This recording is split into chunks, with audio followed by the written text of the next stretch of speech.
नमस्कार विद्यार्थी मित्रांनो, ग्लोबल ऑनलाईनवर आपलं सर्वांचं मनपूर्वक स्वागत आहे. तर आजच्या या व्हिडिओमध्ये आपण पेपर 2 मॅनेजमेंट ची 45 डेज प्रिपरेशन स्ट्रॅटेजी डिस्कस करणार आहे. याबरोबर विद्यार्थी मित्रांनो, मी तुम्हाला काही शॉर्ट टिप्सही सांगेल आणि ज्याच्या माध्यमाने आपण कमी वेळात चांगली तयारी जी आहे ती निश्चितपणे करू शकाल. तर व्हिडिओला कंप्लीट बघा. विद्यार्थी मित्रांनो, सर्वात पहिले आपल्या माइंडमध्ये हे टार्गेट सेट करून घ्या किंवा काही हो, आपल्याला MS सेट 2026 जी आहे ती मॅनेजमेंटमधून क्वालिफाय करायची आहे. तर विद्यार्थी मित्रांनो, सुरुवात करण्यापूर्वी आपल्या काही मेजर पर्क्विसिट्स आहे, तर ते लक्षात घ्या की तुमच्या प्रिपरेशनच्या दरम्यान तुमचा कॉन्फिडन्स जो आहे तो बिलकुल चांगला असला पाहिजे. ठीक आहे, कॉन्फिडन्स जर तुमचा लूज झाला तर तुमचं प्रिपरेशनही लूज होईल. तर म्हणून कॉन्फिडन्स जो आहे तो आपला चांगला ठेवायचा, पण ओव्हर कॉन्फिडन्स जे आहे ते मुळीच व्हायचं नाही. दुसरी गोष्ट म्हणजे कन्सिस्टन्सीचा अर्थ काय की बा आपल्या अभ्यासात स्टडी जी आहे तिच्यात कंटिन्युटी असली पाहिजे. म्हणजे आज अभ्यास केला मग परत 2 दिवसांनी अभ्यास केला, 4 दिवसांनी अभ्यास केला, असं नाही झालं पाहिजे. असं जर झालं तर विद्यार्थी मित्रांनो आपण मागे काय अभ्यास केला तेच आपल्या लक्षात नाही राहत. ठीक आहे, तर कन्सिस्टन्सी निश्चितपणे असावी. तिसरी गोष्ट म्हणजे फोकस. म्हणजे तुम्ही पेपर 1चा अभ्यास करत आहे किंवा पेपर 2चा अभ्यास करत आहे, तर दोन्ही गोष्टी ज्यावेळी ज्या पेपरचा अभ्यास करत आहे, ज्या टॉपिकचा अभ्यास करत आहे, त्यावेळी इतर टॉपिकचा विचार करायचा नाही. ठीक आहे, डोंट रिमेंबर अदर टॉपिक्स. ठीक आहे, म्हणजे सपोज फॉर एक्झाम्पल तुम्ही फायनान्शियल मॅनेजमेंटचा अभ्यास करत आहे, तर बुवा HRM मध्ये मला हे करायचं आहे ते करायचं असं नाही. म्हणजे काय की ते आपलं प्रिपरेशन जे आहे ते डिस्ट्रॅक्ट नाही झालं पाहिजे. नंतर आपल्या प्रिपरेशनच्या स्टार्टिंगपासून एंडपर्यंत आपल्या प्रिपरेशनमध्ये आपल्याला काय पॉझिटिव्हिटी ठेवणे जे आहे ते आवश्यक आहे. पलीकडे जाण्यापूर्वी विद्यार्थी मित्रांनो, मी तुम्हाला सांगू इच्छितो की ग्लोबल ऑनलाईनने MS सेट 2026चा कमी वेळाचा क्रॅश कोर्स जो आहे तो आपल्यासाठी आणलेला आहे. Complete crash course on management, ज्याच्यात आपल्याला दररोज लाईव्ह लेक्चर्स मिळतील, रेकॉर्डेड व्हिडिओ लेक्चर्स मिळतील, नंतर कम्प्लीट सिलेबसचे आपल्याला नोट्स मिळतील, 10 युनिट्सचे वीकली टेस्ट मिळतील, full syllabus based mock test मिळतील, PYQs test with explanation, complete paper 1 ही आपल्याला फ्री मिळेल. तर पेपर आपल्याकडे लाईव्ह आणि रेकॉर्डेड लेक्चर्सचा वापर करून तुम्ही कमी वेळात आपला अभ्यासक्रम पूर्ण करू शकतात आणि या सेटमध्ये सुद्धा यश मिळवू शकतात. मागील आमच्या विद्यार्थ्यांनी सुद्धा मॅनेजमेंटमध्ये यश मिळवलेलं आहे. तर याचा जो न्यू बॅच आहे तो 15 जून पासून स्टार्ट होतो आहे. तर आपण या बॅचला निश्चितपणे जॉईन करा. फीस इज 10,000, पण डिस्काउंट नंतर मात्र 8,000 तुम्हाला दोन्ही पेपर जे आहे ते मिळून जाईल. डाउनलोड कर, ग्लोबल ऑनलाईन ॲप आपण डाउनलोड नसेल केलं तर डाउनलोड करून घ्या आणि दिलेल्या नंबरला व्हॉट्सअपने कॉन्टॅक्ट करून आपण जॉईन होऊ शकता. आता विद्यार्थी मित्रांनो बघा, मॅनेजमेंट पेपर 2 मध्ये आपल्याला हे 10 युनिट्स जे आहे ते 10 युनिट्स आपल्याला मेन्शन आहे.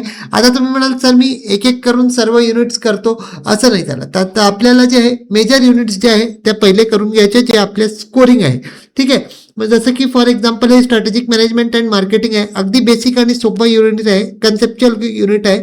आणि मॅनेजमेंटमध्ये जास्ती तर जे आहे प्रॅक्टिकल युनिट्स कमी आहे. म्हणजे फक्त युनिट 4, युनिट 5 म्हणजे अकाउंटिंग अँड फायनान्शियल मॅनेजमेंट आणि स्टॅटिस्टिक्स अँड ऑपरेशन मॅनेजमेंट, ते 4, 5, 8 हे 3च प्रॅक्टिकल युनिट्स आहे.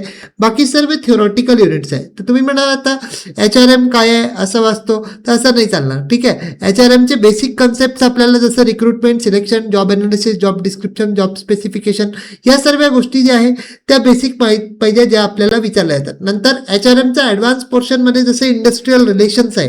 ठीक आहे, तर इंडस्ट्रियल रिलेशनची अप्रोचेस, कोणती अप्रोचेस काय कन्सेप्ट आहे हे आपल्याला माहीत पाहिजे. ठीक आहे, इंडस्ट्रियल डिस्प्यूट सेटलमेंट मशिनरी जी आहे जसं कलेक्टिव्ह बार्गेनिंग, आर्बिट्रेशन, ॲड्ज्युडिकेशन, हे सर्व कन्सेप्ट जे आहे ते आपल्याला पूर्णपणे माहीत पाहिजे. नंतर OBमध्ये जर पाहता तर OBमध्ये आपल्याला सर्व थेओरीज ज्या आहे त्या लक्षात पाहिजे. मोटिवेशन असो, लिडरशिप असो, ॲटिट्यूड असो, पर्सनॅलिटी असो, इथून आपल्याला डायरेक्ट क्वेश्चन जे आहे ते विचारले जातात.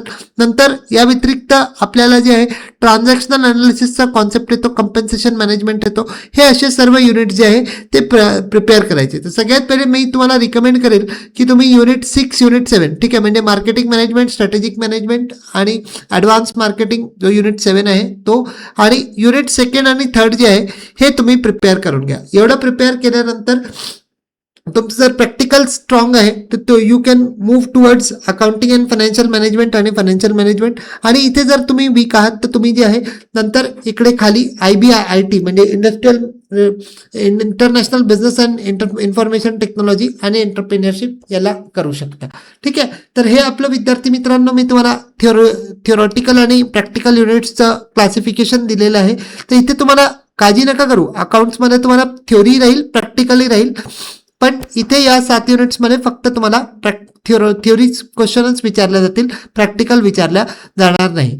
आता विद्यार्थी मित्रांनो बघा, आपल्याकडे 45 डेज आहे, तर 30 डेजमध्ये तुम्हाला आपला सिलेबस कव्हर करायचा आहे आणि रेस्ट 15 डेजमध्ये आपल्याला रिव्हिजन, मॉक टेस्ट आणि प्री-वायक्यूज ची पुन्हा रिव्हिजन जी आहे ती करायची आहे. तुम्ही जे पण सब्जेक्ट हे कराल, पेपर 1 आणि पेपर 2 याचं सायमल्टेनियसली प्रिपेअरेशन चालू द्या. ठीक आहे, पूर्ण तुमच्या डेमध्ये जो काही टाइम तुम्हाला मिळतो तर दोन्ही पेपरला इक्वल टाइम देऊन प्रिपेअर करा.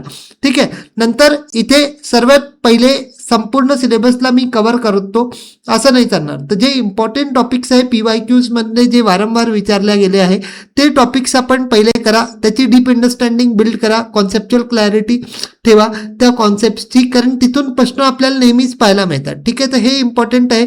त्याच्यानंतर जे आहे सेकंड प्रायोरिटी द्या तुमचे सिलेबस कम्प्लिशनची. म्हणजे जे कन्सेप्ट तुम्हाला वाचायला वेळ नाही मिळत आहे त्याचा नुसता एक छोटासा ओव्हरव्ह्यू जरी घेतला आणि पेपरमधून तिथून काही अगदीच बेसिक क्वेश्चन जरी आला तरी तो तुम्ही चांगल्यापणे अटेम्प्ट करू शकाल आणि तो क्वेश्चन जो आहे तो ॲक्युरेटली सॉल्व्हही करू शकाल. त्याच्यानंतर कुठलाही युनिट जो तुम्ही घेतला आहे त्या युनिट कंप्लीट झाल्यावर त्याचे PYQs जे आहे ते PYQs सॉल्व्ह करा आणि PYQ सॉल्व्ह करताना 4 ऑप्शन्स ती तुम्हाला माहित पाहिजे. डिटेल अनालिसिसने PYQ सॉल्व्ह करायचा, प्रश्न पाहतो उत्तर पाहतो असं नाही करायचं. ठीक आहे, नंतर डेली बेसिसवर जे काही अभ्यास केला आहे पेपर 1-2चा तो तुम्ही रिवाईज करा कम्प्लिटली आणि प्लस नोट्स बनवा. पण नोट्स बनवायला जास्त वेळ नाही लावायचा, अगदी शॉर्ट नोट्स जे आहे छोटे छोटे याच्यात नोट्स प्रिपेअर करायचे, कारण आपल्याकडे टाइम जो आहे तो लिमिटेड आहे. रेग्युलर बेसिसवर तुम्हाला आता समजा 50 to 100 MCQs जे आहे ते रेग्युलर बेसिसवर तुम्ही प्रॅक्टिस करा. पेपर 1 आणि पेपर 2ची जी काही युनिट आहे सध्या युनिट वाईज MCQ करा आणि नंतरचे मग कम्प्लीट सिलेबस बेस जे आहे ते तुम्ही MCQ सॉल्व्ह करू शकता. त्याच्यानंतर लास्ट 15 डेजमध्ये आपल्याला काय करायचं आहे की जे काही युनिट्स आपण इथे रिवाईज केले आहे त्या सर्व युनिट्सच्या चा रिव्हिजन जो आहे तो करा व्यवस्थित. ठीक आहे, नंतर मॉक टेस्ट प्रॅक्टिस करा रेग्युलर. या 15 डेजमध्ये आपण 2 मॉक टेस्ट पेपर 2चे 2 पेपर 1चे असे जरी लावले तरी आपल्याला याने खूप बेनिफिट होतं. नंतर जे स्टॅटिक पोर्शन आहे, स्टॅटिक पोर्शन म्हणजे काय की जसं कोणती थ्योरी कोणी दिली आहे जे आपण छोट्या छोट्या गोष्टी विसरून जातो, तर असं न विसरता याची रिव्हिजन व्यवस्थित केली पाहिजे आणि MCQ प्रॅक्टिस तर आपल्याला करायचंच आहे. मॉक टेस्ट देताना विद्यार्थी मित्रांनो मॉक टेस्टला as a exam question paper घेऊनच तुम्ही अटेम्प्ट करा आणि जर काही त्याच्यात त्रुट्या होतात आहे, जर एखादी कॉन्सेप्ट तुमची वीक आहे तर ती इथे तुम्ही रेग्युलर बेसिसवर तिला कव्हर करू शकता. ठीक आहे, तर या गोष्टींचं तुम्ही खास लक्ष द्या आणि पूर्ण सिलेबस कंप्लीट करतो या गोष्टीच्या मागे मुळीच धावू नका. ठीक आहे, कारण 100% सिलेबस कचरपचर करण्यापेक्षा चांगला आहे किंवा तुम्ही भले 60% प्रिपेअर करता आहे पण हे 60% इतकं स्ट्रॉंग असलं पाहिजे की इथून आपला एकही मार्क जायला नको आणि उरलेला जो 4 युनिट्स आहे 40%चा सिलेबस आहे तो तुम्ही असं करा की बा इथून आपल्याला कमीत कमी 50 to 60% आपला स्कोर जो आहे तो येऊन जायला पाहिजे. ठीक आहे, तर अशा पद्धतीने विद्यार्थी मित्रांनो आपण तयारी करा. आता जे मोस्ट इम्पॉर्टंट टिप्स मी तुम्हाला सांगितलं की मोस्ट इम्पॉर्टंट टॉपिक्सला प्रायोरिटी बेसिसवर कव्हर करा. ठीक आहे, युनिट वाईज. नंतर जे आहे शॉर्ट नोट्स आपल्याला बिल्ड करायचे. PYQs आपल्याला डिटेल अनालिसिस जे आहे 2018 ते 25 पर्यंत आपल्याला लावून घ्यायचे आहे. नंतर जे आहे व्यवस्थित कन्सिस्टंट राहून प्रिपरेशन करा. युनिट वाईज जे MCQ आहे ते आधी सॉल्व्ह करा. नंतर वीकली रिव्हिजन आणि डेली रिव्हिजन करा आणि जे आहे प्रोडक्टिव्ह स्टडी करा. अभ्यास करताना बाकीच्या गोष्टी विसरून फक्त अभ्यासावरच कन्सन्ट्रेट कराल तर व्यवस्थित आपण चांगलं प्रोडक्टिव्ह स्टडी जे आहे ते आपलं होऊन जाईल. आणि लास्टमध्ये जेव्हा 15 डेज तुम्हाला राहतील तर तेव्हा तुम्हाला मॉक टेस्ट करायचं आहे आणि मॉक टेस्ट बरोबर अनालिसिसही करायचं आहे की काय आपण वाचलेलं आहे, कुठे आपलं चुकतं आहे आणि या चुकाला एक्झाममध्ये कसं अवॉइड करता येईल तर या गोष्टींवर खास भर द्या. ठीक आहे, तर चला ऑल द बेस्ट. चांगलं प्रिपरेशन करा आणि या परीक्षेत निश्चितपणे जर तुम्ही ग्लोबल ऑनलाईनचा सहभाग घेता तर निश्चितपणे यश मिळवू शकता. Thank you, bye.